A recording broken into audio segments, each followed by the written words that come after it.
Your time machine is broken. And now you're stranded in the worst era in Earth's history. It feels like you've stepped into an oven. There's no greenery anywhere. Not a single tree, not even a blade of grass. The air is almost completely devoid of moisture. Overhead, a strange discolored sky offers no shelter from the brutal sun. Sunlight slams down onto an endless ocean of red and orange dunes, stretching beyond the horizon for thousands of kilometers. Massive dust devils, taller than skyscrapers, twist and dance across the hellish terrain. You are in the early Triassic, around 250 million years ago, just a few million years after the most devastating mass extinction Earth has ever known. The planet is still reeling from its trauma, gripped by a relentless fever. Volcanoes have ravaged the landscape, and a runaway greenhouse effect has turned the world into a furnace. The atmosphere holds 3 to 5 times more carbon dioxide than in the human era. The supercontinent Pangaea has created the largest desert Earth will ever see. Millions of square kilometers that rarely, if ever, receive rain. The oceans, warm even at great depths, churn with superheated currents, injecting yet more moisture and energy into the atmosphere. There is no ice, not even at the poles. You're stuck in the heart of this ancient desert, isolated by endless landmasses scorched under the unforgiving sun. Unlike modern deserts, this one is nearly lifeless. There's no moisture in the air. Your lips split instantly. Your skin begins to flake and crack. Breathing burns your lungs. The air is 50 degrees, thick with CO2. Your boots are starting to melt. Sweat evaporates before it can cool you. You can't stop your skin from blistering. Then, as if things couldn't get worse, a red sandstorm erupts around you. Blistering grains of sand, each like a glowing ember, slam into your body. Panicked, you stumble back into your broken time machine. Time travel is out of the question, but it still moves. You smash the controls. The machine lurches and roars to life, hurling you over jagged mountain peaks, some of the tallest Earth will ever see. Eventually, it sputters to a halt near the Tethys Sea, a vast, shallow body of water. But there is no relief here. The ocean is sickly, almost milky.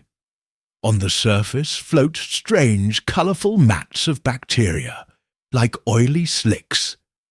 Around you, waist-high ferns and spindly plants struggle to grow. A few Lystrosaurus, dog-sized, tusked survivors of the extinction, eye you with lazy curiosity. The air here is like a steam room. Your sweat won't evaporate. Every breath feels thick and suffocating. Even the sea offers no comfort. Its waters are as hot as a bathtub and low in oxygen. The few organisms that thrive are bacteria and bivalves. The waves barely move. Each one that crashes against the shore leaves behind an iridescent film, like rainbow-coloured slime. The spray carries the stench of hydrogen sulfide, burning your eyes and throat, a poison rising from the oxygen-starved deep. Your vision dims.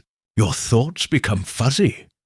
The storm of all storms is forming on the horizon, fed endlessly by the hot ocean. No mountains to slow it, no continents to disrupt it. It will make modern hurricanes look like a breeze. You're doomed. But just then, the machine stutters and grinds. Something shifts. In a flash, you find yourself surrounded by a different kind of jungle. You are near the equator, in the late Carboniferous, around 320 million years ago. The world is locked in a permanent swampy supersummer. There are no seasons, no ice, no cold. You're standing in the largest wetlands the planet will ever see. The air is heavy, thick with moisture and oxygen. Plants dominate the land. Towering tree-like organisms with no flowers, just spores. The floor is a chaotic mess of giant ferns, vines, and spongy decaying matter. This may be paradise for life, but not for you. The oxygen level is 60% higher than you're used to. Every breath floods your lungs. Your heart races. Your vision sharpens to an almost painful degree. You're lightheaded, manic. Your brain can't keep up. All around you, bugs rule. Welcome to the golden age of arthropods. Cat-sized spiders, megarachni, stalk through the brush, chasing panicked roach-like. Insects. Above, a griffinfly, a dragonfly the size of a hawk, hovers on 4-foot wings, snatching prey mid-air with blade-like legs. Massive centipede-like arthropleura, as long as a car, crawl across the forest floor, their hundreds of legs rippling. Like waves, you stagger through dense foliage. Everything around you is alive and enormous. In the gloom of a swampy clearing, a pulmonoscorpius, a scorpion the size of a dog, tears apart some unfortunate prey and turns to inspect you. You're not welcome here. And now the sky begins to burn. The canopy glows red, the colour intensifying. By the second, a storm is coming, fueled by extreme heat and even more extreme humidity, and there's nowhere to run. Suddenly, the sky splits open. A violent thunderstorm erupts without warning, booming across the alien jungle. Lightning tears through the oxygen-rich atmosphere, an atmosphere so flammable that even the wet vegetation is like kindling. One spark, and entire forests could erupt into explosive, suffocating flame. Why do all your trips seem to end in storms? At least this one might take the creatures trying to eat you with it. Your time machine jerks violently. It sputters back to life, and the fabric of the world begins to fold in on itself. When it unfolds again, you're somewhere new. Welcome to the early Devonian.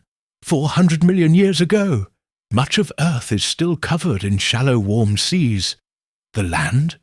A raw patchwork of rocky plains, braided rivers, and mucky floodplains. You've arrived in a world still in the midst of transformation. For nearly 100 million years, the first hardy life forms have been breaking down rocks into soil, slowly turning the sterile land into something more habitable. The ozone layer is, forming overhead, built molecule by molecule from gases released by ancient organisms. Now, that transformation is speeding up. The land is turning from toxic to barely livable. You notice the sky looks off. The sun is harsh and blindingly white, its rays barely filtered by the young atmosphere. The air is thin, only 15% oxygen, far less than what you're used to. Each breath feels shallow. Your head swims. Moving feels like wading through syrup, but at least for now, it isn't storming. Then you see them, rising like alien monuments from the rocky earth.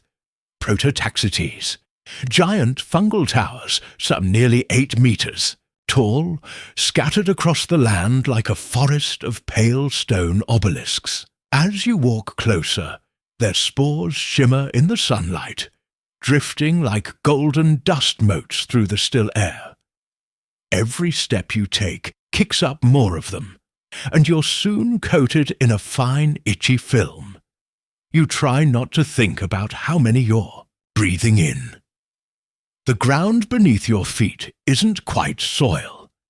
It's a thin crust of decomposing matter, soft and springy over unforgiving stone. Pools of shallow water dot the land, reflecting the eerie colours of the alien sky. Beneath the fungal towers, a mat of primitive plants and fungi covers the landscape. Strange leafless stalks, short ferns, and alien mosses barely ankle-high. No flowers, no animals in sight, just the occasional burrowing insect vanishing into a fungal trunk. The prototaxites themselves are unnerving up close. Neither smooth nor rough, neither dry nor wet. Their surfaces yield slightly under your fingers like cartilage.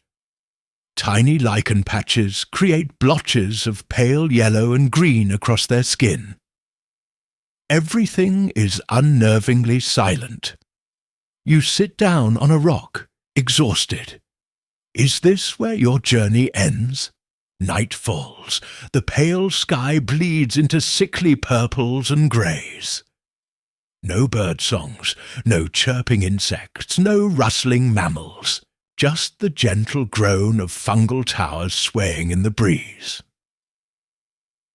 Under the thin atmosphere, the stars blaze with unsettling clarity.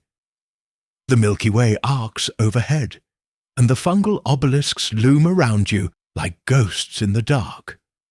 Their silhouettes, somehow, feel even more alien now. This is not your world. You are utterly, completely alone. A time traveller, marooned in a world that no longer remembers you, or even needs you.